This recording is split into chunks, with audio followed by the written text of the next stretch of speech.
Oh, I did not record this. The session did not get recorded. All right. Well, I have to record it again after we come back. A little bit for 5, 10 minutes. Right. Okay. Pausing.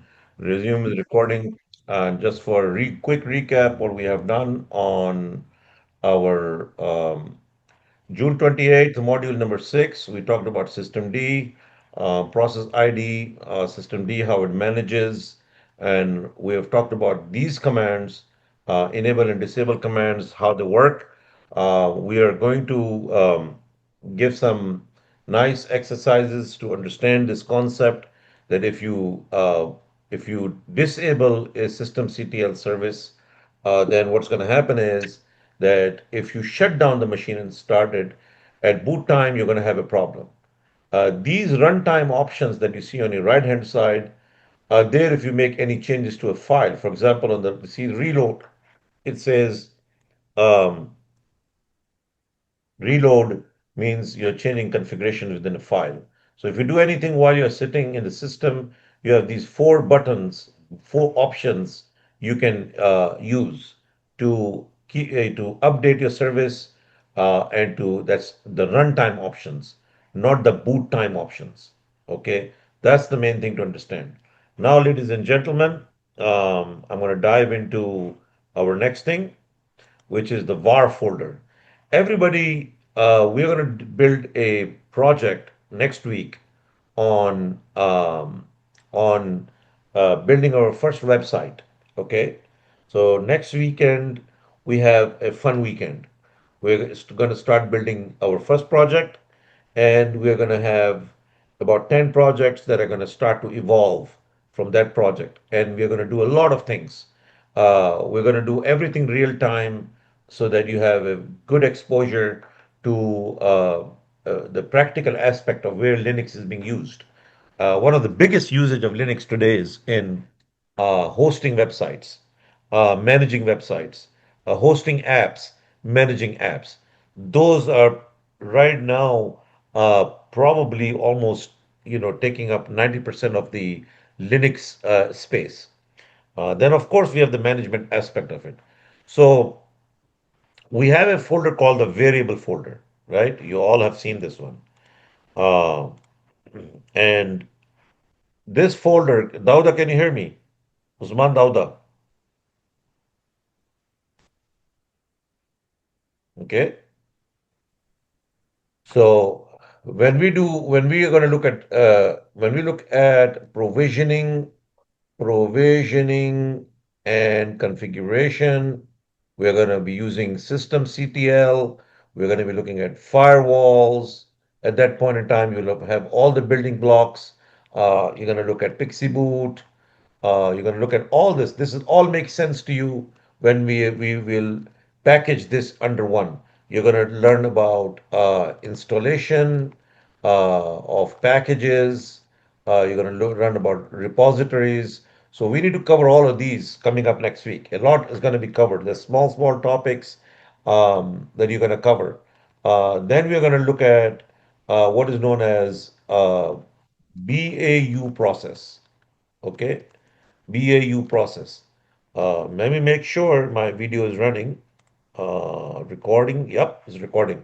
So BAU process is not something. BAU is a process known as business as usual, right? Business as usual, a term that has become famous in the IT enterprise industry. BAU process. So whenever you run into an issue or you're asked to do something in a company, you always must memorize this word. What is what is uh, what is uh, the BAU process? Okay. Can I make changes in the permissions? Is that allowed? Is it part of is that part of the BAU process, right? Then we are going to look at SOPs, okay? SOPs, which is standard operating procedures and operating procedures, okay? So when we do a whole class on business, we'll talk about these terminologies. So uh, what we are talking about here today is that we have a folder called var. Where do I find the var folder, ladies and gentlemen? Anyone? Hassan Dallas. Sorry. Where do I find the var folder? This folder called var. Where am I going to find it? Don't worry. Wrong or right answer. You're not here to attend a class. You're here to learn. So On where do I root, find the var folder? on root. Thank you. It's in the root directory. Var folder is in the root directory. Okay. If I do cd root and I do ls or ll, The this is same the command, root. uh, So this is the root folder, right? Anybody confused? Anybody not clear? Uh, are we good? Sahid, are we good up to this point? Umair, Usman, are we good? Good. Or Aisha, Good, good. good. Thank you. Right. We need to, this is real stuff. We are getting to the point that we are start going to go downhill. We are reaching the apex in the next 2 weeks. We're reaching the apex of Linux. We're going to start wrapping up Linux in the next 2 weeks. You will get to almost 80% of what is practically making you a Linux admin. So now, if I do cd command, I have a folder here that I need to remove that because I'm going to be teaching that to you today. RM-RF, backup. I want to remove that. That normally you don't see that. But a lot of companies, you're going to see these folders and you also see the backup folder. So let me clear that. Now, we have boot. When we are going to talk about boot processes, when we are going to talk about disk management, we're going to look at this folder and this folder. We have looked at about the user bin command, like user bin password. Okay. We have talked extensively about home. Okay. Um, then we have media. We're not going to use that, but we're going to use OPT. OPT is used by all developers.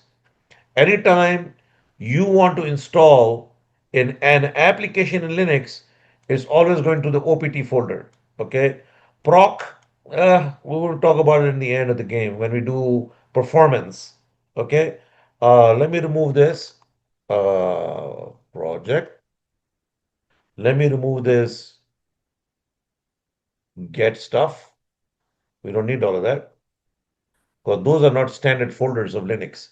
These are the standard folders. Okay, we talk about temp, we talk about the sticky bit. So we have gone we are going to cover in depth the boot process. We're going to cover in depth the disk management. So you will get to know these folders. We are going to talk about provisioning and configuration, which is going to cover the etc folder. All the configuration is here. We have talked extensively about the home. Everybody should be very comfortable about home. Then, not interested in this, not interested in this, not interested in that. Those three are kind of places like the parking lot. You use them to test things out. If you don't want to test something in home, you can easily test stuff in OPT or MNT. Okay. Proc, I would not worry about that. That's about performance. Root, everybody knows about the root folder. This is the file system, ladies and gentlemen, right? Um, we are going to talk about the var folder now. Very important folder. It is a folder in which you will have your website launched. So if somebody asks you, out of all these folders, where are we going to have, how do you, um, how do you, what do you call this? How do you actually have a website launched on your system? It's going to be under var. But we're not going to talk about that today. We need to understand the var for what it is largely used. It is used for two very large purposes by Linux at enterprise level, and hopefully when you guys have companies that are connected to us or your own companies, you will value this folder. This var means what? It means variable, right? variable. So a variable, a variable means that this is the folder. If you look at this folder, it's a folder that's going to keep on getting logs, files, information, and it's going to get to a point where this folder is going to be like your water is going to spill. It's going to get to a point where this is full. You'll get to a point that why is it getting full? Because we are going to understand that logs in Linux very important. How to read logs, how to decipher logs, your first job, your first task, your any troubleshooting tools, logs will tell you everything because it's logging activities. And what is logging? What is it logging?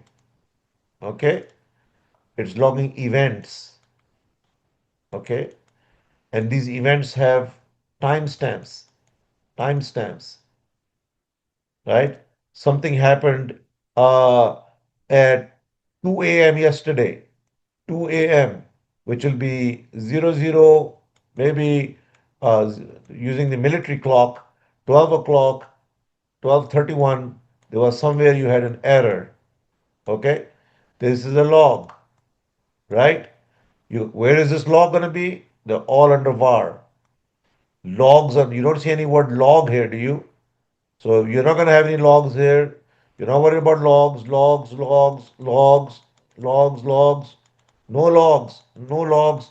You may have some no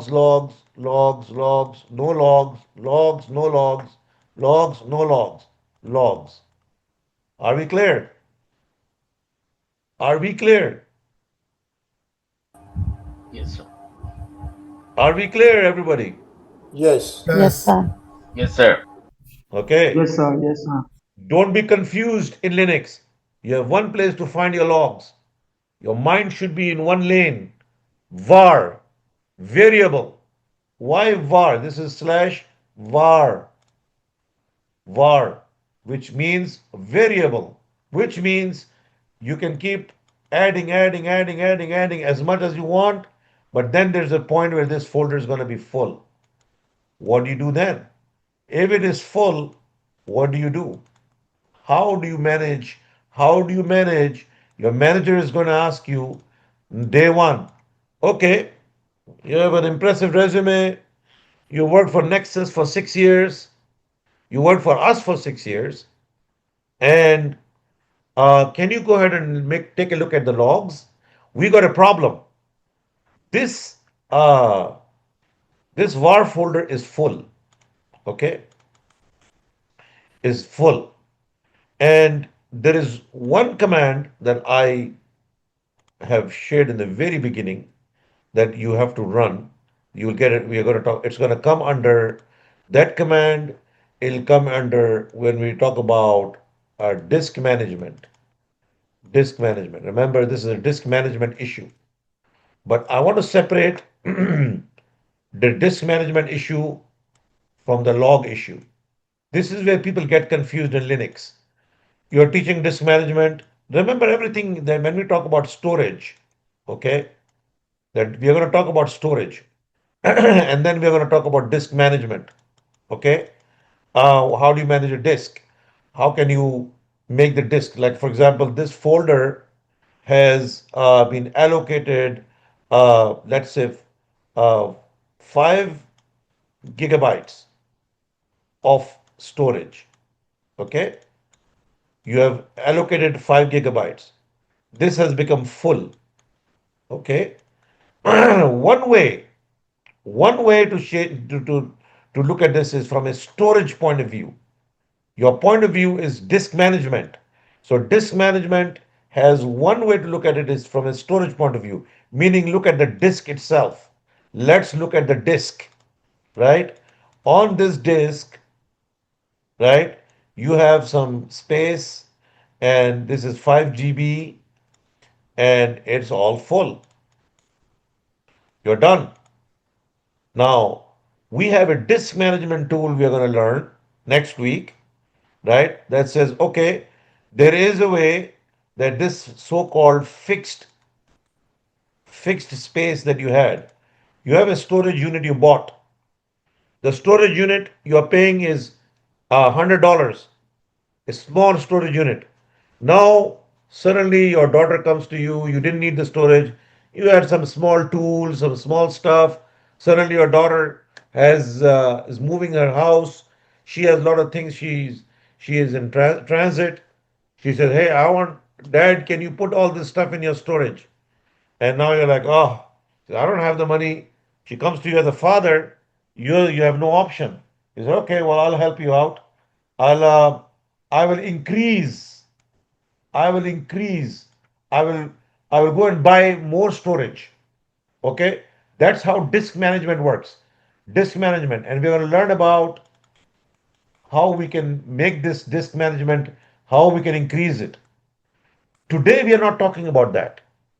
Today, we are not talking about buying a bigger unit or how to make your unit bigger, how to increase, how to increase this 5 GB to, let's say, 10 GB, how to increase it. That's not what we're talking about, right? We are only talking about logs, that these logs are filling up this space, okay? And what do we do with these logs? These logs have reached, let's say, 5 GB, the logging you need to. So, what's the other way to manage this? One way to manage this is to increase the space. That is one way to manage it. You can say, let me buy a bigger space, okay? And we are going to learn about LVM, right? Logical Volume Manager. We're going to talk about this LVM next week. That is one way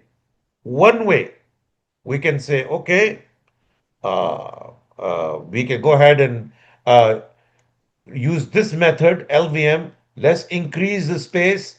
And now I got more storage. I got 10 GB. But, but we still have a problem. Our problem is these logs, they're coming in. They are coming in. Logs are coming inside and they're filling up the place.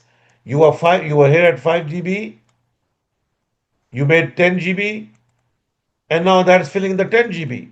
You say, oh, let's increase the storage again. Let's make it a bigger class. Oh, another 15 GB. Oh, but the logs are filling them up. Oh, let's go and make it 20 GB. Okay. Oh no, let's make it 1 TB. And after 4 months, this is filling up 1 TB. What do you think, ladies and gentlemen? Do you think that this solution number one is is the right solution?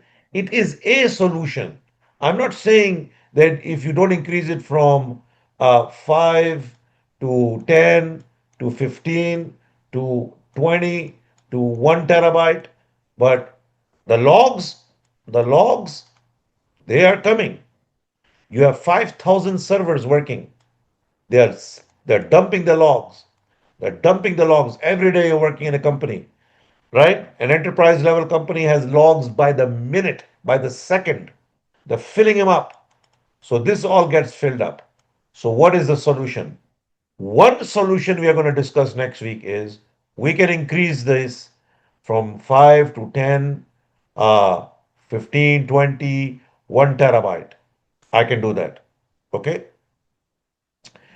But I want to ask you guys a logical question if you guys can answer. Anybody who is not hesitant, is not afraid, does not, mind it. I want to ask you a question. Okay, let me throw this question to, let me put somebody on the hot seat, right? Ibrahim, can I put you on the hot seat? Sure, All right, Ibrahim, you're on the hot seat. sure.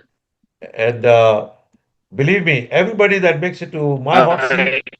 is my favorite.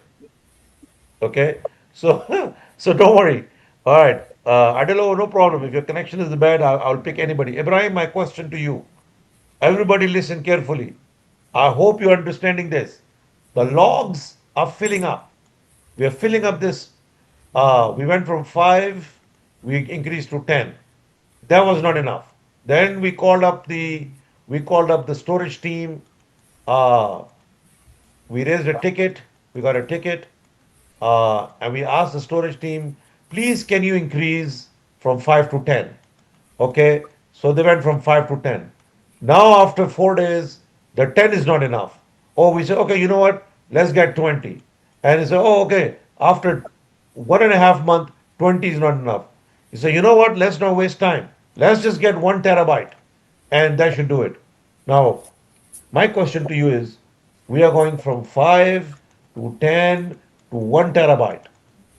Do you think there is a way for us to understand, do we really need 1 terabyte or can we live with five? How do you think we can make that decision? That it should be 1 terabyte, no, it should be 3 terabyte, no, it should be 500 terabytes, oh no, let's make it. I mean, what do you think? How do I make a logical decision that, okay, let's go to 10 and that should be enough and not five? And this is a difficult question, Ibrahim. It's a difficult question. So you don't have to answer it. You can pass. You can say, I pass on the answer. I'll put it to somebody else. Or you can open your mic and answer it. Could you repeat the question once more? Sorry. You pass. You can just say the word pass. You want to go ahead because you haven't studied this. Anybody who has read Linux, we are very proud of doing Linux. There are a lot of people that came to our last class last year. I have done Linux, sir. I don't want to waste my time. Okay, I put this question to them then. Let's see how much Linux you know. This is a practical problem that you have to deal with. How do I determine that it is not 5 and it is not 10, it is not 1 terabyte, it is 5? That is the key question that we are going to answer in the next slide. That is the key Uh, question we are going to answer in the next slide. Do I continue to keep on increasing my storage and will that solve the problem? The answer is no. The answer is no. You can't just keep on increasing. Storage is not cheap. Storage means more money. So every time you're increasing storage, you're asking a company to spend more money for you. Nobody likes that. If you are running your company and your guy calls you up, Ibrahim, Adelowo, Sahid, uh, we need more storage, sir. Boss, manager, sir, I need more storage. So now you have to go and spend more money. So how much do you need, Nadeem? I'll say, sir, Oga, we need 3 terabyte. So that means he's going to go spend another $300 maybe for that enterprise level SSD. He said, what is the justification to spend $300? The justification is that our logs are filling up and we don't have enough space. He said, are you sure? 3 terabyte is going to be enough because if you're filling up the space, I mean, even 3 terabytes will not be enough. At some point in time, that's going to fill up. So, what do we do, ladies and gentlemen? Any answer? What do we do to solve this problem? That is what we are going to solve. Are we clear on Nadim, the problem? Can we provide a solution? Here is the Nadim, solution. Can I try Yes, go ahead. something? Nadim, can I try? Go ahead. Please try. Okay. I think what I will do is I'll try to see what exactly is filling up the variable folder. Yes. Then I'll try to get something to clean that thing up as maybe a junk, maybe something like a junk folder of that Very variable good. folder. Very Then I'll good. try You are to on the right track. clean it. You are on the right Because track. that also happen with phones, and when we do the clearing, then the phone starts working normally again. So I think something of Exactly. such might be in warehouse, sir, they uses a technique called LIFO, last in, first out, to put their excess things out. The last one when you have put the last stock in, the first one will be out to rid of the space. No problem. Good point. Good point. Let me go back to sir yes. Sir एक और point भी है कि जैसे हम करते थे compress folder को, तो वैसे उसको कंप्रेस किया जाए और लॉग्स को जो है वो क्लियर किया जाए. Very good. Very good. We have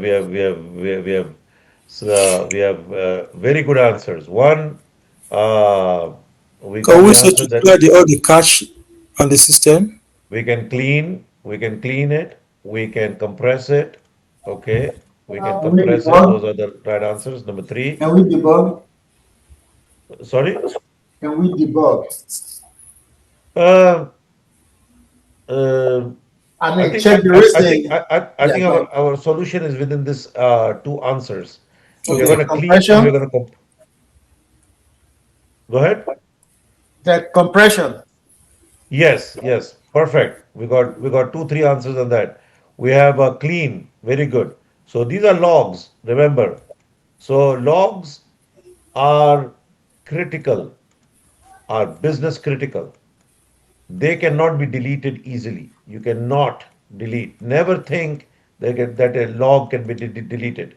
And if anybody does that, they will immediately lose their job. A company depends on logs because logs are one way. Because when we are going to talk about dashboards, right now we're going to look at Linux. Very ugly interface. We don't see much. Very boring. When we get a dashboard, a nice Grafana dashboard, right? When we look at all the bells and whistles and beautiful bars and charts and graphs showing you all that stuff, then you will appreciate what logs are, right? Right now, you will not be able to appreciate it because there's no picture in your mind. Okay, so we cannot just keep on doing the option one of increasing the storage. That is not a good option. But we need to make a decision is 5 is good or 10 is good for our storage. So that 5 or 10 has to be dependent on a few things. And let's talk about that now. Very important, right? And you guys are doing great. All of you. Perfect. Everybody is on guard. Now, uh, right. So there are different type of var. There's var log, var spool, var cache, var temp, var lib. Okay, but we're going to talk mostly about var log, system logs, right? These are interview questions and these are things that you check all the time, right? So we know that these logs can grow. We have talked about them, right? So logging in Linux is in the legacy, in the good old days before the 2000s, right? It used to be done by syslog. Then they came up with what was known as rocket fast syslog, right? And syslog ng. But today we are sitting in system D, and we are using um, journal CTL, okay? General CTL. Now, this big diagram and this CM secure central logs, we're going to talk about it. So this is just showing you kind of like where the logs are coming from, the kernel, the apps, the services. Right now, the way Linux is working, they're going into rsyslog. We're going to compare rsyslog to general CTL as a new Linux modern way of managing logs. Okay. We're also going to look at the popular tail-f command that is used. These are text files. These are binary files. So what's the difference between binary and text? So rsyslog is also feeding into system D, general D, right? Looks a bit confusing, but this is a history. So you can understand when you join a company or you're working for a company or you're working on your own or you're working a contract or you're working with us. Either way, if you hear the word syslog, ng, rsyslog, general CTL, we are going to demystify this for you. So how logs work? Well, that's not a good date. That was a slide that was created in 2025. Wow. Okay. So, so the big picture, Linux has two major systems for logging. You have the rsyslog, right? The traditional logging daemon, and systemd general D, the new log system, which is like we had systemctl, we have journalctl. So both are involved in handling the logs, okay? Many of which will end up in the var log directory. So um, we're going to see a couple of things here. So I'm going to go past all of this and let's look at rsyslog. So you have logs coming in. Your CPU is running, your memory, you have messages, you have issues going on, people are logging in, logging out, user are added, any activity that's going on. The rsyslog is a traditional log. It's like the good old days when you have to write something. You log, you go to a hotel and they say sign your name. Page one. When the page is full, you go to page two. You keep on entering who came to the hotel. So you have the signature of the person who came to the hotel, right? And you fill up the whole register, right? So rsyslog is called traditional because it takes time to search. When you ask, if you give me a logbook, and you say, Nadeem, here's a logbook. You can find all the information you need. You have to turn the pages. You have to start with page one and say, oh, this is January. Okay, oh, now I'm in February. Oh, now I'm in March. Oh, June. Oh, now this is June. Oh, okay, this is yesterday's page. So that's why it's called traditional. And it is listening how it's collecting these logs.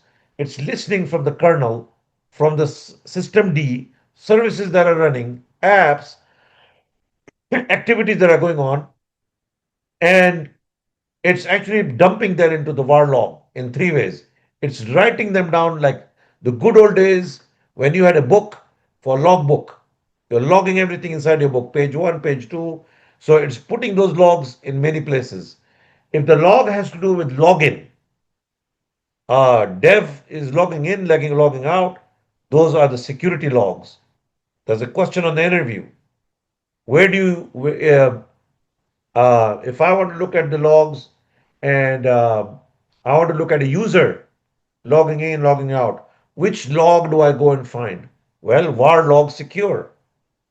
If you want to see messages, there will be var log messages, right? So this is a very popular command, right? Real time. You can turn this on. It's like turning the radio on. You're listening. You're listening. Okay. So this is like turning the messaging system on, where you can see whatever activity that happens is going to show up. Okay. So in a simple way, it is a slow mechanism, and as high speeds are requiring people to and new SRC reliability technologies are coming up like Datadog, Splunk. We're going to talk about that coming up. So you don't want to go page by page. You want a more efficient and effective technology. So right now, this is still working. In today's world, for one machine, this is good. For one machine. Remember, this picture is only showing you one machine. But if you're now taking data from 5,000 machines, right, then rsyslog is connected. rsyslog is giving that information to systemd, and journalctl is the new way to look at all the logs that are coming in the system from, let's say, 700 virtual machines. Okay, 700 virtual machines. journalctl, you don't have to open 700 different logbooks because rsyslog, even though for its time was called rocket fast, it's no longer rocket fast. Syslog was a bit slower. Rocket fast was supposed to be better, but journalctl is binary. It's not. But what do you mean by binary? That means we're going to look at it. So let's do a little test. Okay. Is this war log? No, no, no. Let's see. Are we exploring general CTL or are we looking at RSys law? No, this is a wrong. Uh, this is not general CTL. This is RSys law. Right. Now, if you let me open this. So we want to go inside this folder var, cd into var, and let's look at ls-l. Okay. Now, oh, sorry. So you can see in the var folder, you have ADM. We'll talk about that. You have cache. Somebody talking about caching. Okay, crash information, database. We'll touch on these later on. None of that. Log. Oh, and then spool. Okay, these are the important ones for us. We're going to look at logs first. So let me cd into log.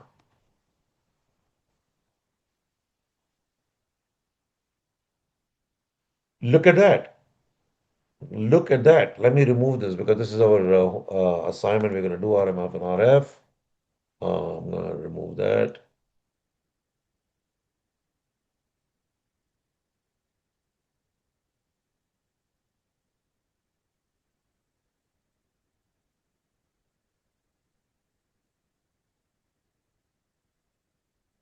Let's just do it.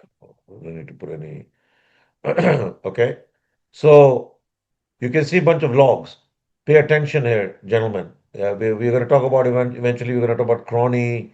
But first, I want you to be aware of the logs. What kind of logs? And don't worry about what's a hockey log. The log is you have messages. Number one, don't look at all these 500 different things. Focus on the messages. And there are a bunch of messages uh, recorded. This was at this time. This was at 23:59. And this is the 12 midnight. This is at 12:54. Is catching some messages today.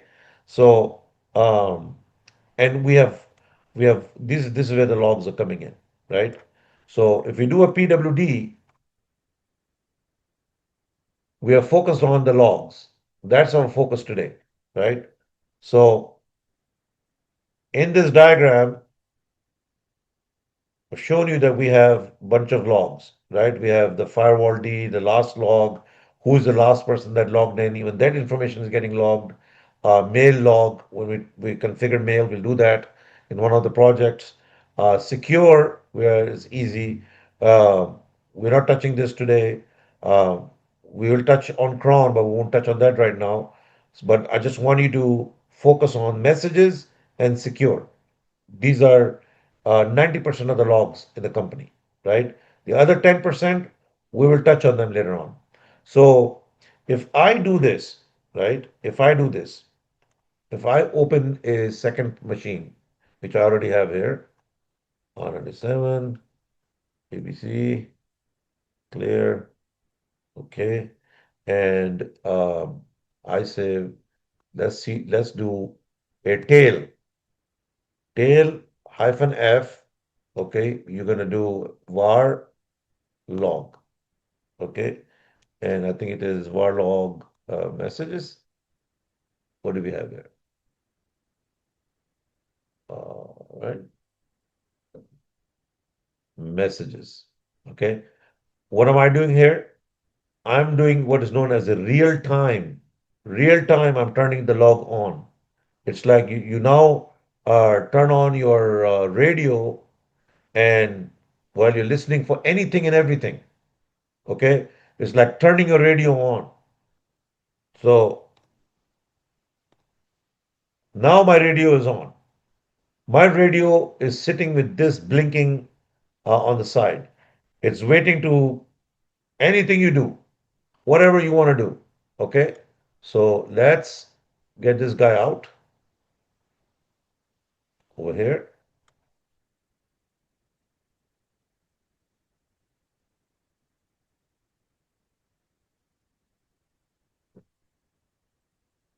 And let's do something with these messages. Okay, One of the things I've done in this exercise for you is I have put in a message, right? And I'm using a command called the logger command. The logger command forces a log, right? There are some logs that are there going on, but we're going to talk about using the logger because on the RHCS exam, you're going to use this logger also. If you want to like create a log, inject a log, why would I want to inject a log? I'm because I am a system admin and I want to test something. Does this work or not? How am I going to let the system just, the system is just sitting here listening. It's saying, hey, right now nothing is going on. No big deal going on with the system. The system is nice and happy and sitting down and doing nothing, right? So if I did system CTL restart SSHD, oh, look at that. Look at that. System CTL, what do you call this? Enable SSHD. Sorry, enable SSHD. Reloading, right? It's reloading, it's doing something, skipping, is not marked executable, skip. So the logs are coming through. The logs are coming through here, right? Now, this is me doing something here. I can see the logs. But what if I just wanted to use a logger command? I want to teach you the logger command, which is on the Red Hat exam. Okay, one line that you need to learn today, which is for the exam only. That you're going to miss it otherwise. Okay, so this is copy, and I am just going to go ahead and do the logger, and I can just bring it here, and I can just inject that command. I'm going to say, I'm not saying echo, I'm saying logger, meaning dump that into the messages log and hit enter. Hello Linux Lab, testing the log pipeline. I'm testing it. I'm able to inject a log. I create a little statement, I inject that log inside. And that's what I've done. I've used the logger command, Logger. I've taken a statement like this and injected it, right? Not the echo command, the logger command, so it can get logged, right? So that's one thing I've shown you now in this exercise, how the how RSys how RSys log actually does its job. In real time, RSys will you're able to just type and you're able to just see. But journal CTL is slightly different than that. Okay. So journal CTL, what is it doing? It collects the messages just like RSys log, right? As a centralized binary database. It literally works like a database. All the logs from the entire systems are coming to this. It is doing for each machine, and it is also can be configured to take the logs of all the machines. When we go into bash scripting, we are going to do a project in which you will see what I'm talking about. For now, keep it simple, very simple, right? Binary, okay, storage, it saves their data. General CTL is not text driven, okay? It is structured database, right? That's what it is. It's a database, right? And it has indexing, just like inode index. It has an index, binary index. So it is very quick in finding the log that you're looking for compared to RSys log, right? So you can instantly find a process. You can instantly find a specific log. For example, for example, if we want to find a specific log, right? And it's a journal CTL -U SSHD logs. We want to do specific logs for SSHD, right? It's going to open up and it's going to show you all of that information of what you were seeing early on. But if you look at this one on the left, and you look at the one on the right, this is RSys log. This, ladies and gentlemen, is how RSys log works, right? This is RSys. It also has all this information in it. but it also has some other information in it. It has Hello Linux Lab. Now here you don't see this word here. You don't see Hello Linux Lab. You don't see all this Hello Linux Lab. Why? Because it's indexed. A rsyslog contains everything. Yes, this also contains everything. This is all text-based, text. You have to go from the top, you got to read down at the bottom, you got to play around with these logs, you got to go up, you got to go down, you got to use the less command, the more command, you got to have to page. We are going to learn about that. You're going to have to page. You have to page, and you're going to learn about a pager, right? You have pager. This is a pager. If the good old days when there wasn't any smart technology, people carried pagers. The pager had one or two lines only. If you wanted to read the whole message, you would have to keep pressing the button to go down and read the whole page. It did not give you a big display. So that's why this rsyslog came from the pager technology. That idea that hey, you can page somebody, um, 2 lines, 3 lines, they can read them, they can scroll down. Now, if you have 100 lines, you're going to start at line 1 and you're going to have to page all the way down to 100. Page meaning scroll. You have to scroll down, scroll up. That's what page means. Paging up, paging down, scroll up, scroll down, 1 to 100. That's the rsyslog. But if you notice, when I use the systemd command, okay, when I use systemd, right, and journalctl command, okay, the journalctl command, I said give me specifically only that associated with SSHD. Now, I'm not looking at 100 pages. I'm only looking at exactly that which I'm looking for specifically. I'm looking for problems related to SSHD. Well, I want to use this. Would I want to go into tail-f or go into, let's go here. Let's go here, Q. Okay.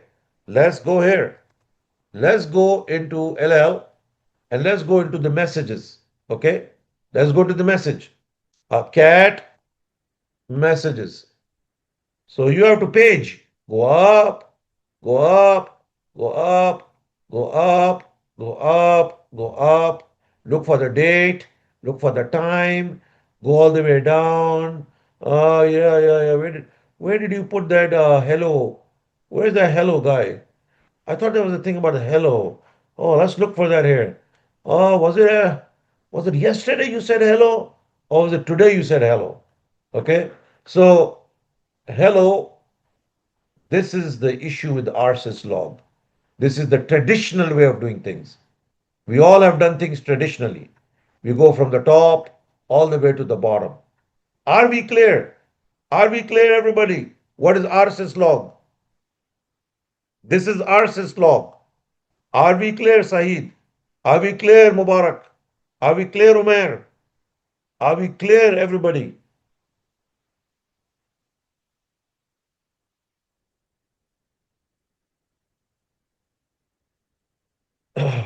Anybody who can open their mic and say they're clear, I'll be happy. Yes, it's clear. Clear. Okay, very good. Clear. So rsyslog. So all this mumbo jumbo, oh, diagram, beautiful AI driven, oh, beautiful NIT. Yeah, waste of time. To me, it's a waste of time, but I have to put it there to show you. Now you go back to this, you say, okay, rsyslog is mid 2000s, text-based file, tail-f. But if I use journalctl, it is far better. Now you can appreciate why one is better than the other. So let's go to our slides. Sir, one question. What is the Yes. purpose of storing these all logs? I think no one will have a time to search these logs and see what's going on. What is the purpose? Why we are storing these logs? The system is storing these logs because logs will tell you the story. They're writing a story of the system. So when you run into a problem, when you are trying to install something, we are going to do that. You're going to find out when I'm going to give you a project where you're going to install something on your machine. You're going to take the OPT folder, you're going to run Docker containers, you're going to run multiple services, and it will say, no, it's not working. So what do you do then? That's when you'll have to go into the logs and you'll have to look inside the logs to start doing some forensic evidence searching. What went wrong? Why is this particular problem coming to me? What is the issue that I need to fix? Because the logs will tell you, oh, your port 22 is turned off. That's why you're having a problem. Then you realize, oh, so the log is like evidence, like a detective. You'll tell you where you went wrong, what were the things you were trying to do didn't work out. So it gives you, okay, let me focus on those things first. Maybe it's my port. WireGuard. WireGuard is one example where it wasn't working. Why is it not working? How do I know it's not why it is not working? I mean, all you are getting in Linux, आपको Linux इतना सा बता रहा है कि ये चीज चल नहीं रही, but it's not working. But how can you go inside, open the hood like a mechanic? Okay, let's find out what's going on inside the engine. Let's look at what's not working. Let's investigate further. So without the logs, you cannot do that. And logs are important because when we do reliability, we don't have time anymore to go through logs like I'm showing you. The world has moved on from this way. We still do this. We still have to do all of this, but we have smarter tools like Grafana, Prometheus, we have Datadog, we have Splunk, we have smart tools that today can do all of this logging for us. They can take the logging data, they can present it in a nice way where our eyes can see the problem. Right now, reading a log like this is not easy, very difficult. But this is the way it was done all the time. And it is still done today like that. You see, it says here, supported EXIF. Is there an error? So you'll have to search and see if there's an error. Uh, so we'll have to do when we get to that provisioning and configuration, I'll show you how you can look for errors. Those are important things at your job. You should know how to open a log. You should know how to scroll a log. This is called paging. This is RSys log, and be able to come up with like, hey, let me. A team is waiting. Let me copy that and let me paste that. Ah, I see the problem is there. It's timing out. Okay, I got time out here, for example. I'm giving it. These are what logs are going to tell you. Something timed out. Maybe the time setting is 5 seconds. Is 1 minute, and it's timing out at 45 seconds. Well, there's your problem right there. Now you need to change the setting on your system. So that's what this is doing. Logs are giving you a better way to troubleshoot your problems and narrow down the issue so that you can get to the solution. Okay. Is it the best solution? No, sir, it isn't the best. But before Grafana, in the last 5 years, well, people use this. You have to really struggle hard to create scripts to understand what's going on. You have to have an eye to read the logs, okay? And logs are important. Your manager will tell you, hey, go check the logs. That doesn't mean he wants you to go check the log and find something. Even if there's nothing, you need to come back and say there's nothing. I didn't find anything in the logs. Okay? Now, we are going to do it the smart way. You can copy the logs and you can dump them in ChatGPT, Copilot, any agentic tool that you have, and ask them, here are the logs. Do you see anything wrong in this regarding this thing I'm doing? And they'll tell you, yep, this log dated on this day has this problem. You currently have an issue with your timeout. You need to change your value. So you have new tools today in a new age that are helping people. Okay, let's keep on going. 119. Time is short. I want to end at about 2 o'clock if we can today. So moving forward, right? We have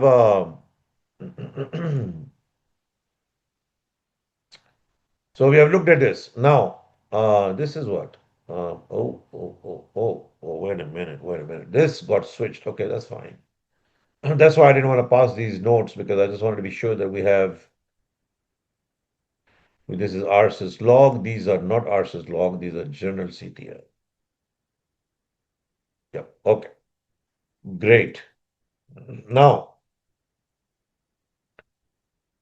you guys will have to just practice this. Okay. I ran the general CTL uh, SSD command. Okay. This is the general CTL -u. Um, you can look at the service. You can look at 20 records, right? -n 20. We have done this many times, -n tail -n 20. Okay, you can look at the 1 minute log, 1 hour, you can type in 1 hour. Now remember, new technologies have come about. New technologies have come about where you don't have to type this anymore. You have a nice, beautiful GUI, a graphical user interface, where you have a drop down menu and you say, okay, give me 1 minute, 5 minute, 1 hour, 24 hour, or whatever time you want to put. But you need to understand that when you how you're doing on the GUI is actually you running these.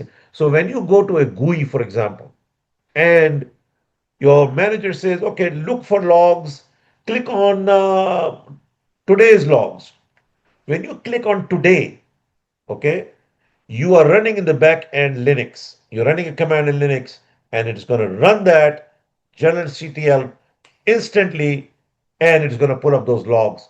But because you have a graphical interface, when we are going to do graphical interfaces, you will see the value of what I'm showing you here. You need to know what's in the back. If you are a good mechanic, you should be able to open the hood, not just plug in a tool and find out the code uh, the easy way. You may need some skills in the back to understand what exactly do you do when you develop an interface. It is check running these commands to check certain things for you. Now there is a command called generalctl -u flared -n 50 no pager. No pager. I'm going to run that for you. Now, what are we trying to do here, right? What we are trying to do here, ladies and gentlemen, when we run this particular command, let me go forward. You guys can test it out. Uh, we saw the following command, okay? Here are the points. General CTL, when you type this general CTL, it reads the logs from system D, right? We said that where is it reading the logs from? It is reading the logs from system D. Hold on. System D, right here. This is system D. All the logs are coming in here. System D, the new system, the system D, the modern data collector. Okay, it is collecting all the data.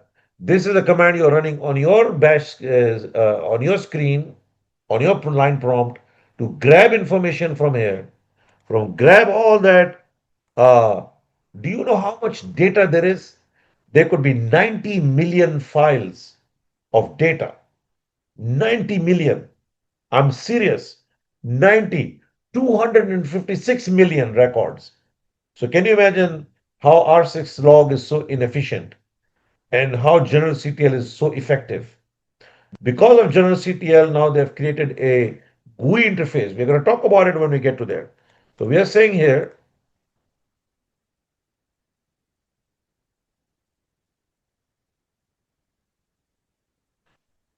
that if you run this command, it means that the general CTL is reading logs from system D general D. It shows you the logs only for that service, Cloudflare. Cloudflare and D is the daemon. Service unit -u Cloudflare. Show logs only the last 50 log lines -n 50. Print the output directly on the screen instead of opening it inside a scrollable viewer. That is called pager. Okay, that's a mistake. a second. A second here. Let me.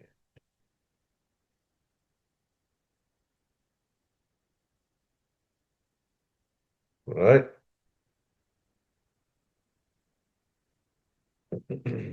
Now, let me show you what we are doing here. We said journal CTL hyphen U SSHD, right? And if I did hyphen hyphen no pager, right? Or journal CTL hyphen U cloud flared hyphen hyphen no pager.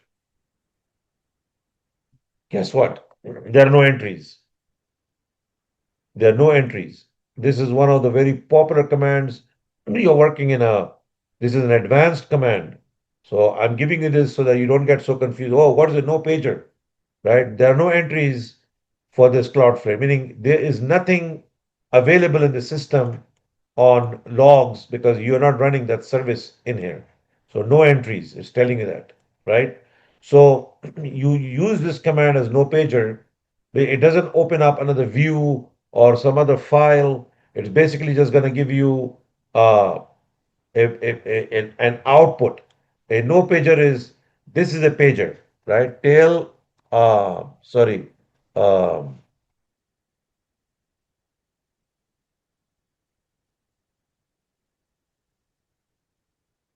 this is a pager. This is a pager right here. This is all paged, right?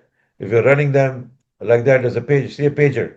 Pager is you still open, you're gonna see some more unless you escape this and or control C or Q. So you have to kind of get out of a scroll mode. It's like a pager. Look at this one. System, CTL, status, SSHD. Okay. Sometimes the line is stuck. You got to press Q. That's why it's a pager, meaning it's multiple lines that you're going to have to look at. So you don't want to do all that, hit the bar, hit the bar. I just want a screenshot, one snapshot, no pager. Just give me what I need to, what I'm looking for. Okay. So that's an important command to keep in mind. Right. So now we're moving on.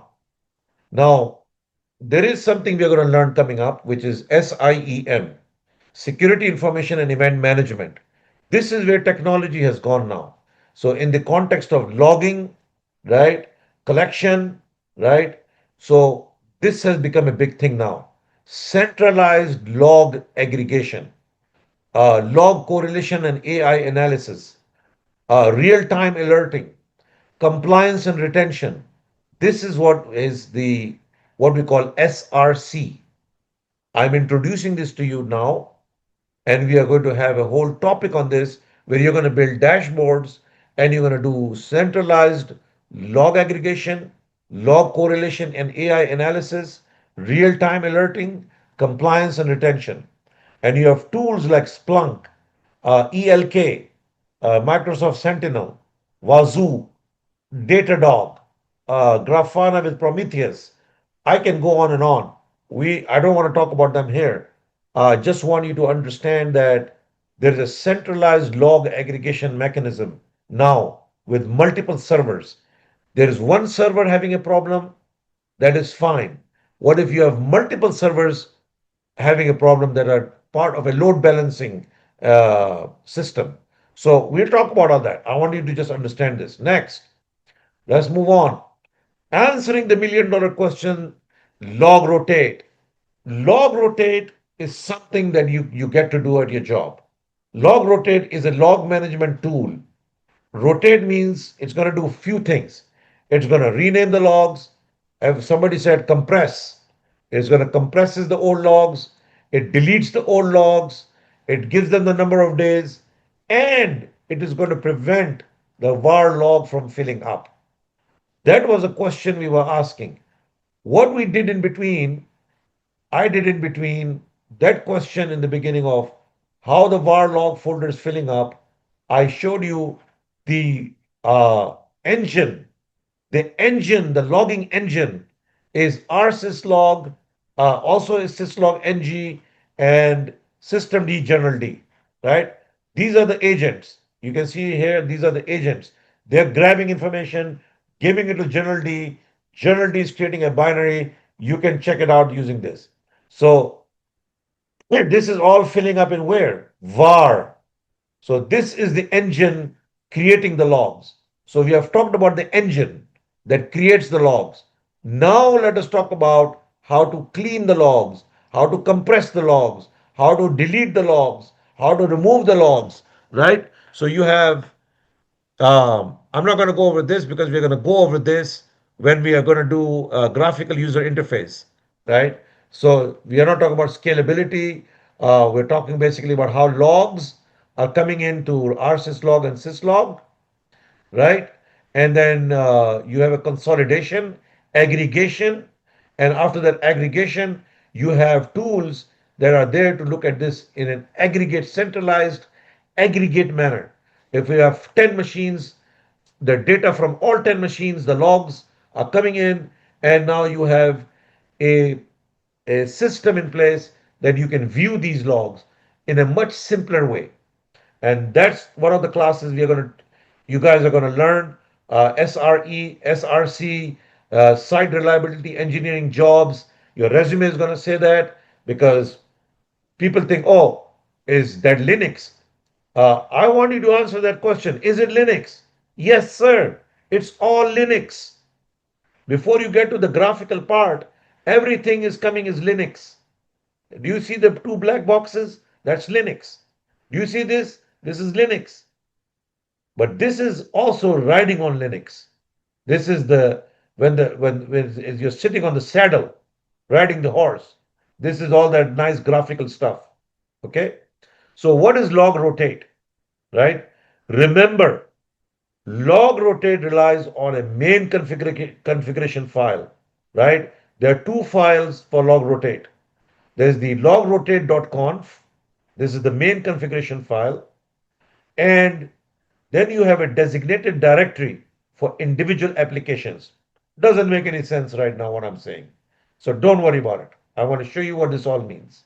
Okay? And we'll come back, and when you read this again, you'll be like, yeah, that makes sense. Let's move quickly. This is simple and quick. So there are two files. If you ever ask this question and you're a system admin and somebody says, Adewale, Adedeji, I want you to do log rotate. Usman, I want you to do log rotate. Umer, Ifra, all of you guys, I want you to do log rotate. First thing you should come in your mind that two different files I need to look at. Two files only. One is this one, log rotate, @c log rotate, right? So if I go here and so if I do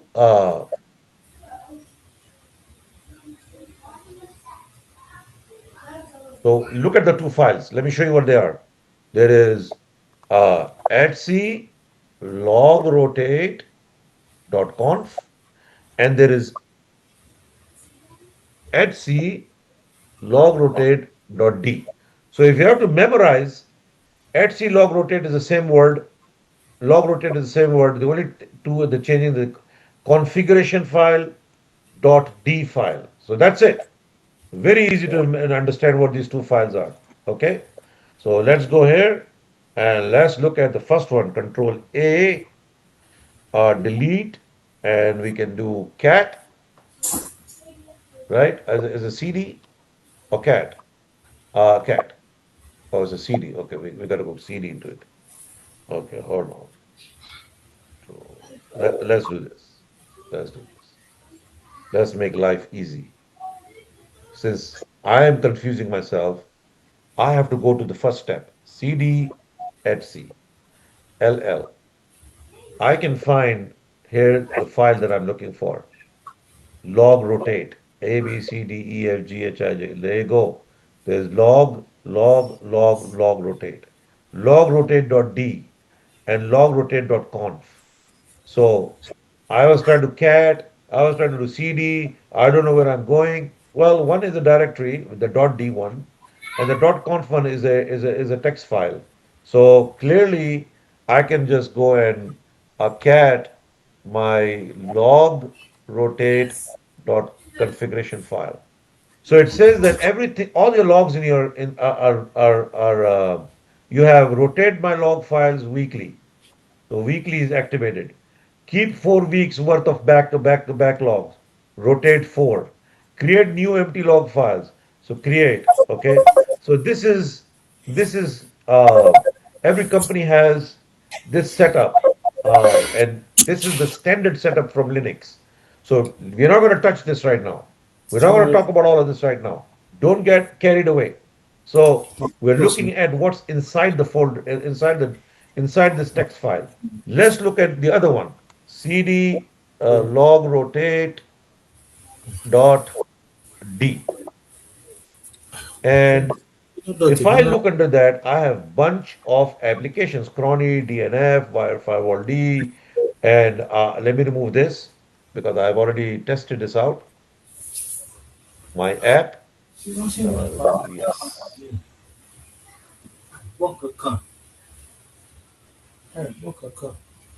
So I did PWD. Where am I? I'm inside this directory, and I want to see inside, let's say, for example, rsyslog. Okay.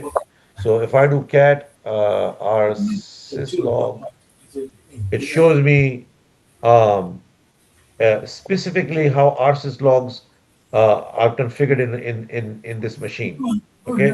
We we are not going to go into the depth at the moment of this, right? What we're going to do here is we're going to do something very simple to understand and appreciate. You can get so carried away with these things. So simple stuff that is practical and won't waste your time. What do you need to do? Number one. Okay. So we have gone into this logrotate.conf. Sorry, we have looked into logrotate.d. Sorry.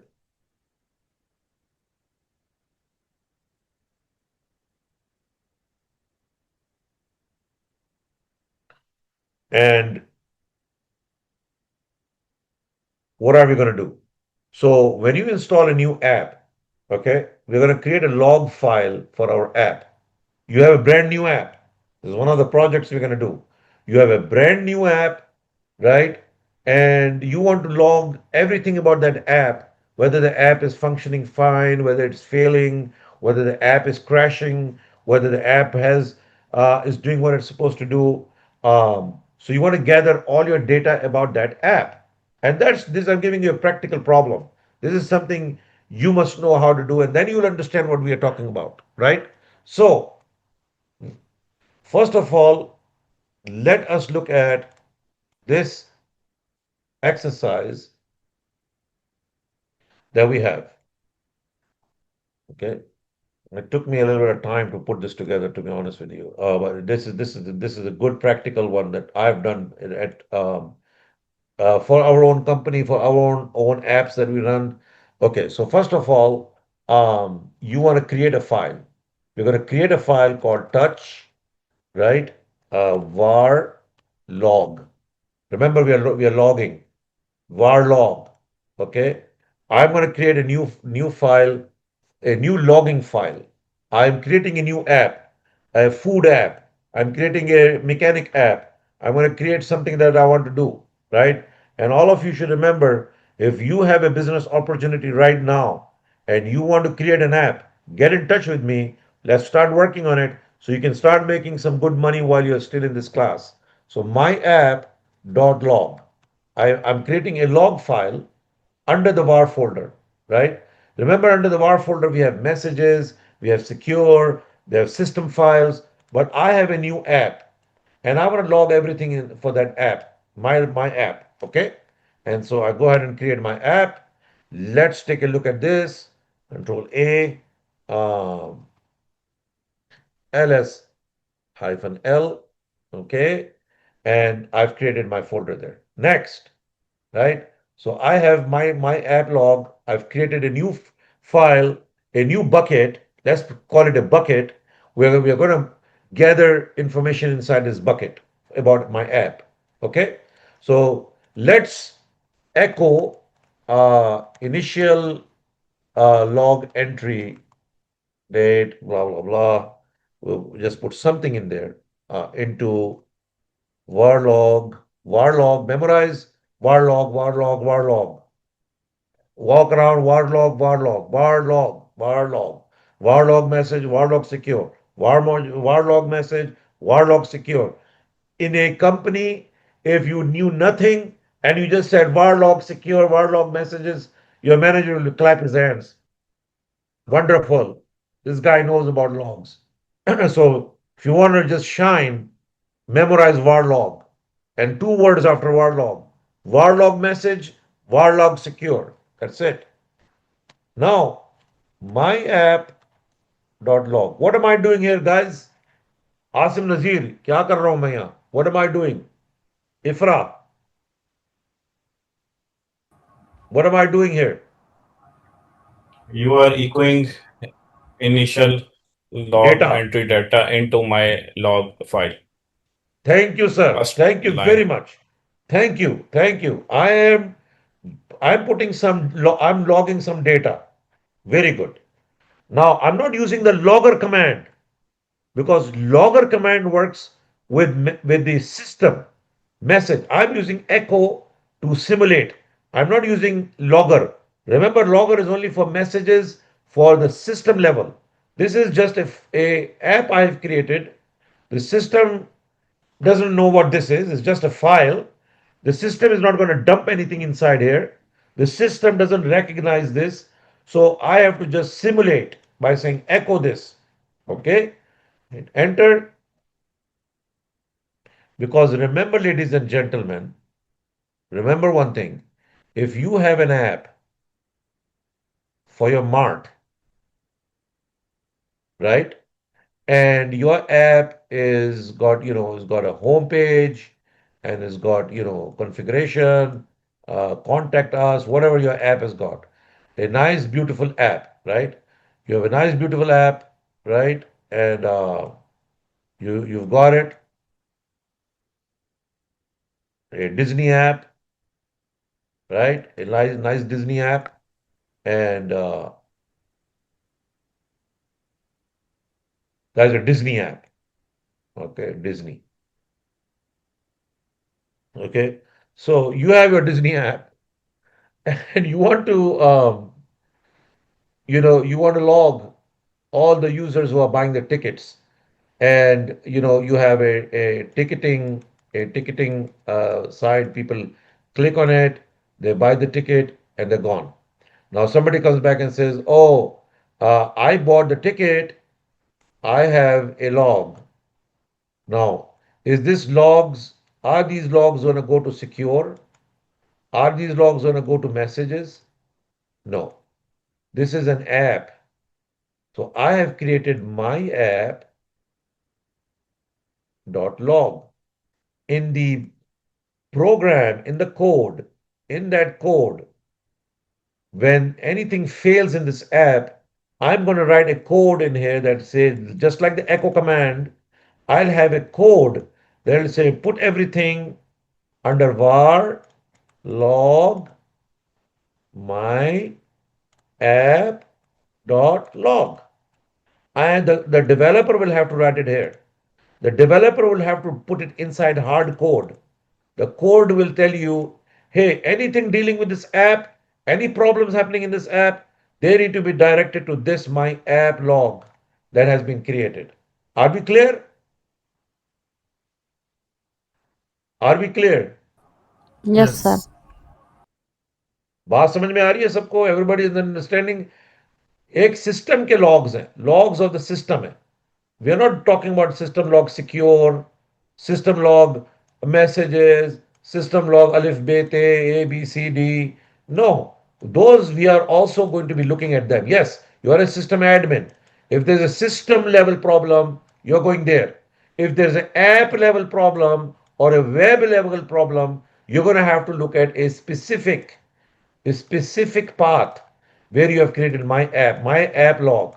Now, I have done echo because I'm using this echo command as a code. I'm saying, okay, the app is running, There's some log. I'm testing my log. I'm testing if this thing is working. That's the first thing I've done. That my new log that I've created, the new file, it is able to take a it's able to take a log. Now we are clear. We are clear. Now let's go here. If we are there, I've created the MyLog app. Okay. Now what we have done is the we have to create a rule, create a custom log rotate rule, because there is no rule of how this is to be located. It is simply just a folder that is sitting there called my app.log.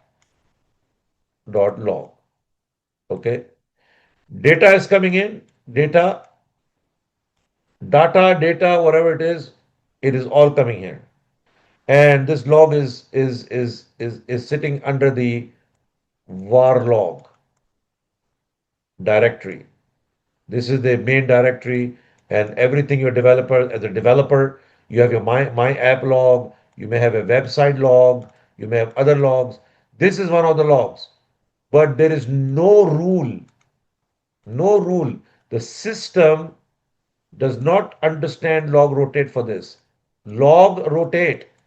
Log rotate, the system doesn't understand. The system cannot see this. So you have to create a rule. You have to create a rule. That's why I said this is file number 2, and then you have the file number 1. That's all. We're going to create a rule. We want the system to recognize that whatever you see here, these are logs, and these logs also have to be rotated. They have to be moved out. We have to have some kind of clarity on them. And so now let us look at that. Okay.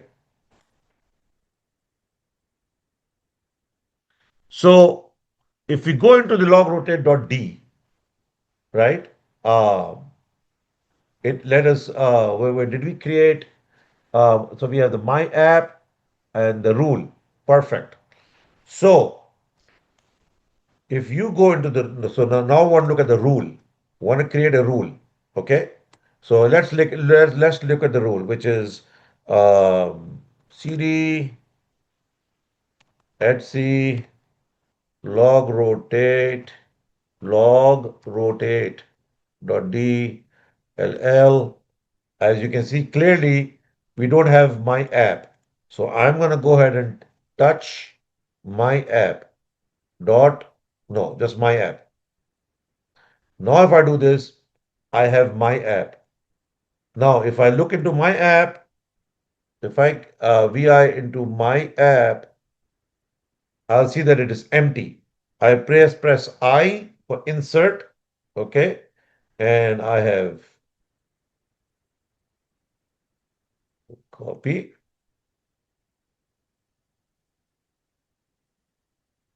and Q, done up, and we are done.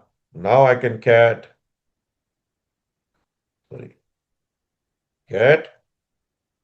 my app. So we have it there now. Good. So we can cat r sys log,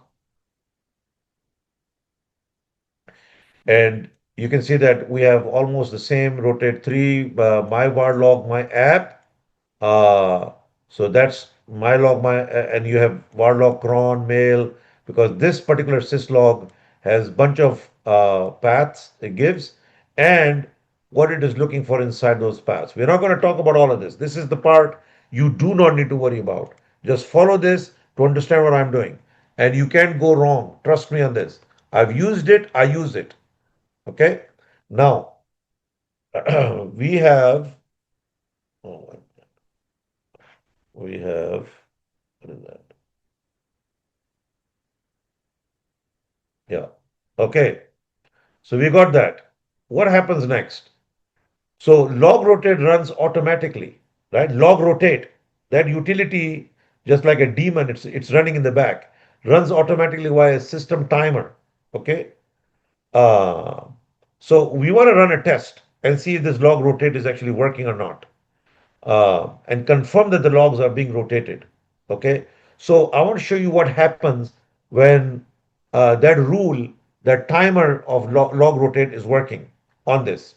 Okay, so one thing we're going to do, and we're going to end on that because I think we won't be having the time to get into cron jobs. We will do cron job automation 101 next week. Uh, I'm going to teach the English class on Saturday and Sunday.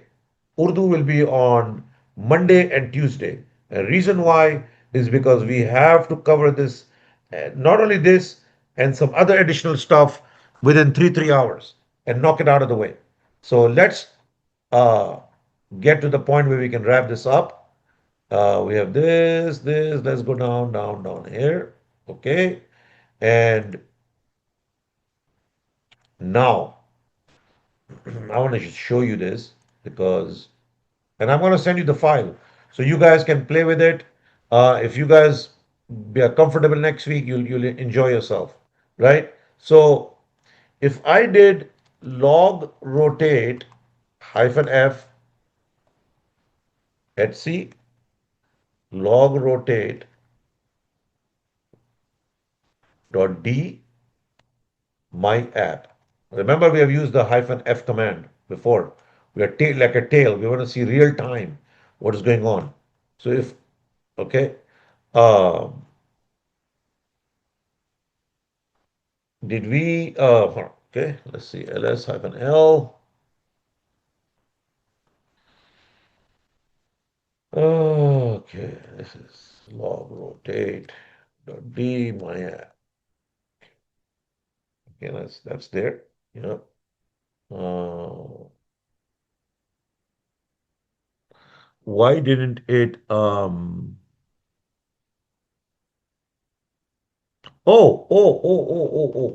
Yeah. So sorry. The minus f. The minus f here is what we're doing is we are forcing the log to rotate. Okay. We are forcing the log to rotate. So if we go in here, all right. Did I let's look at two things here. One second. Let me take a step back. Let me clarify this to you. So uh, we have step one, okay, and we have step two, okay. Step one, we have logs. We use the echo command to dump a log.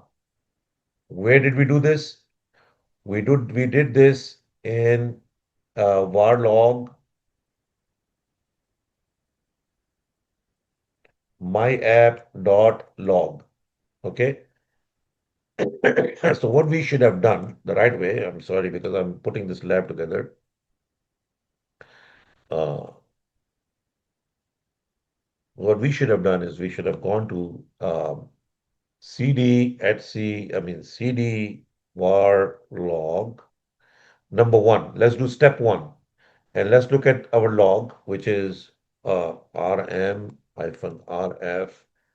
You would understand what is going on here. This is already, the log is rotated already. I wanted you to, I missed something in my notes. That's why you're not seeing. Let's go step by step. Okay, we don't have any file. Do you see that file I created? My log is gone. So let me just touch my app.log. Okay, and then I did an echo. Let's see if we can find that echo here. Ooh, echo. Now I've done the echo. Let me clear. Let me cat that my app.log.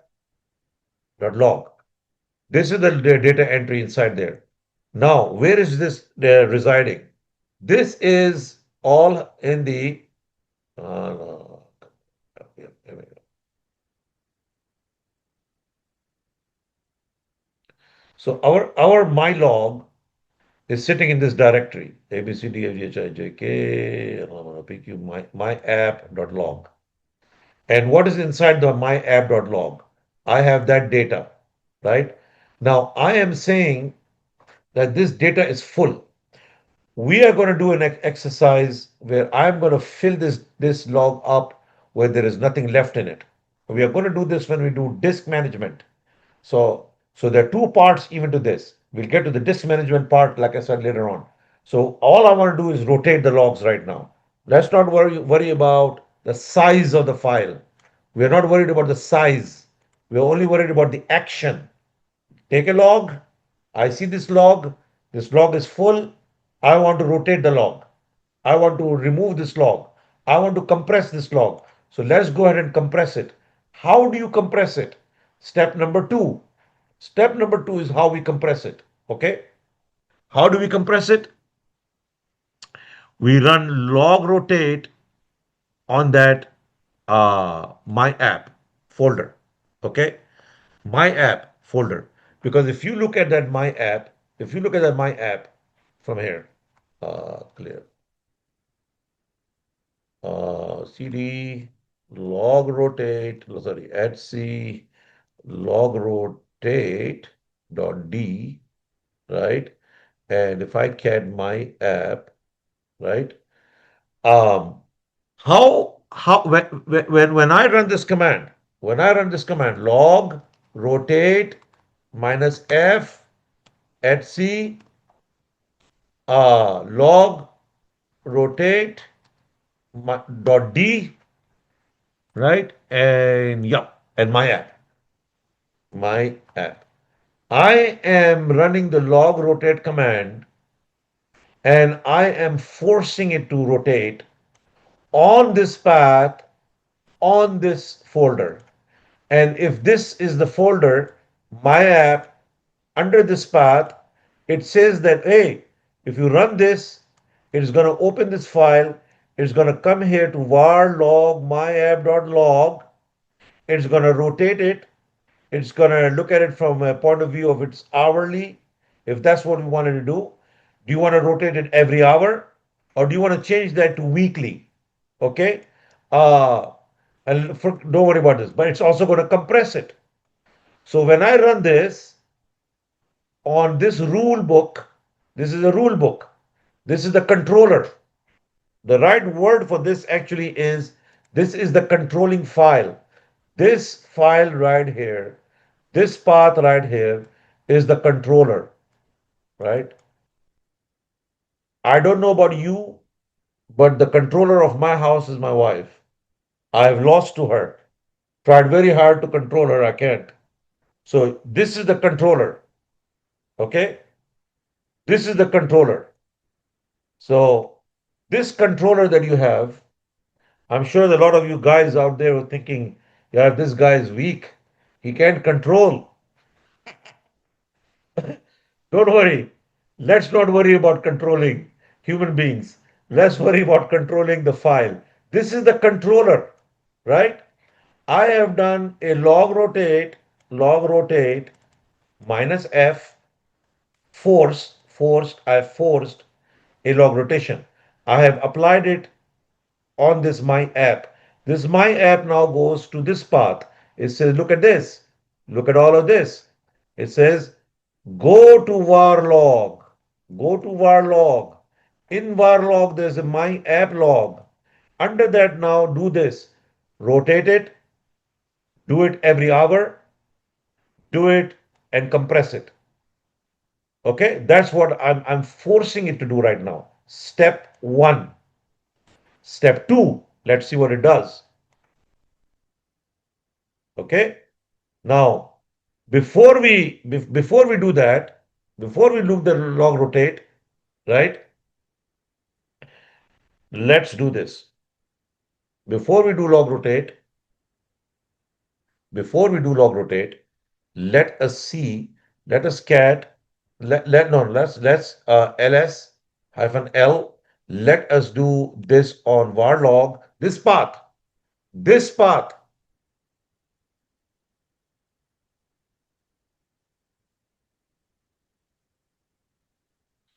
because when I run this command, it is going to come to this folder, it's going to rotate it, it's going to do it every hour because it is set for every hour. Right now I'm forcing it. Okay, I'm not done the force yet. So let's look inside here. My app.log. Oh, sorry.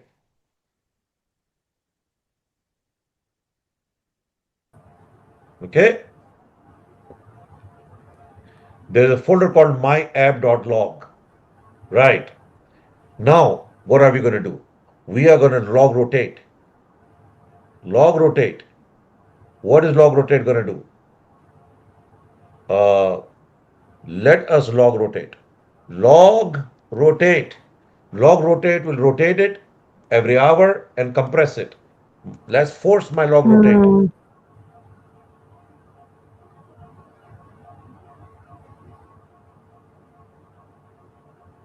Log rotate.dev. There you go. Now what will happen? Hit enter. Log rotate.d. Oh, var. Oh, Before this, you were doing an etc. thank you, thank you, thank you, sir. Thank you, sir. My brain is uh, on uh, on high at the moment. Now we have run it. Let's look at this command. ls -l now. My app. No such directory. It has removed it. It has rotated this we were seeing originally under the ls command. This file, my log app, it has been rotated. It has been compressed. So where is it now? If we want to look at the compressed file, right, we have to be able to look at it by putting a star. Guess what? This is the compressed version of it, right? This is the compressed version of it. Okay. And if you look at my log app, right? And again, we're not going to go looking into we're not going to look into the sizes right now. Don't worry about the sizes right now. That's why I told you, don't worry about the size. It is compressed. Okay. Now, the original file is now empty, meaning it has been removed from the system and ready for new data. Okay, it is there. Let's see. Let's see. It's not there because it's removing it. We are asking it to be removed, and it shouldn't be removed. But log rotate actually removes it. We're not talking about it right now. I just wanted to understand one part of this equation clearly. How we are doing the log rotate. Okay, so we have done a log rotate, right? We have renamed that file. It has become a zip file. This proves that log rotate successfully rotated and renamed and compressed the old log file to save the disk space. Okay, so we have some settings, global settings, we have app overrides, and we have manual execution. We did three things. Okay, um, we will do some exercises through the week to learn how you can do it weekly, how you can do it daily, how you can do it hourly. Log rotate is a mechanism, but log rotate does not solve all the problem. It solves one problem. It automates it compresses everything for you and it makes it ready for you. But we still have to create a folder called backup. So we have to go up in here, right? We have to go up in here to MD. We have to go clear. So we'll have CD and we have to go touch under the main directory, create a backup underscore log. Remember why we are doing this. We have a process that we are going to learn by next weekend, and I'm going to stop here for now. So we have logs, right? We have logs. We found these logs. What are we doing? We rotated the logs. Rotate. Rotate means you have, number one, you have compressed them. Big achievement. Now, all of this is happening under the var log. Remember, the var log folder is filling up, and we want to remove these logs, but we are still sitting in the var log. So now we got to move them out. Where? we got to move them out into a different folder called a backup. We have created a new one called backup by completely removing this file and putting it in a different directory under the root directory. But now we have created another problem. We have emptied this one, we have removed from here, but we have taken the garbage and put it over here. Now this is becoming full. So what do we do next? Right? What do we do next? We are going to learn, ladies and gentlemen, tomorrow about NFS. NFS is a way to remove this from this VM1, remove all of this backup, and move it over to a storage, a SIEM VM. That's what it's called, or a storage VM, where you're just dumping the logs into a server that is just for storage. They may have 100 terabytes on that storage, and they can keep it here for you, right? And that keeps your whole machine clean. You log rotate, which means you compress them, you delete anything in the back, then you are going to use cron job, which we haven't done. We were going to do it, and move them. Your system timer will say, okay, every day at 12 o'clock, anything you see that is zipped here, take it and put it in the dump. So the things we are going to learn tomorrow next week, this is the flow. Understand this very clearly. This is the flow of events that we are looking at. Okay, I'm going to end at this. I'll put this video this evening.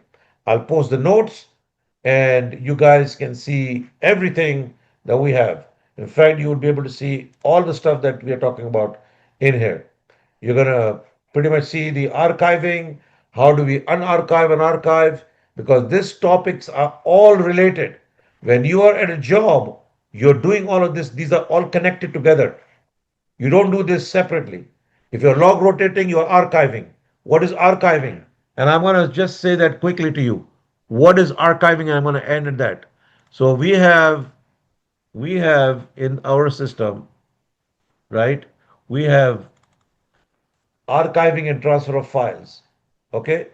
And we are going to learn that there is a big difference between bundling and compressing. And we'll see how the two work together, the gzip and the tar commands, the archivers. So we'll continue next week, ladies and gentlemen. It's on the clock, 2 o'clock for me, and I am going to save this file. If you have any questions, other than that, I want to thank you.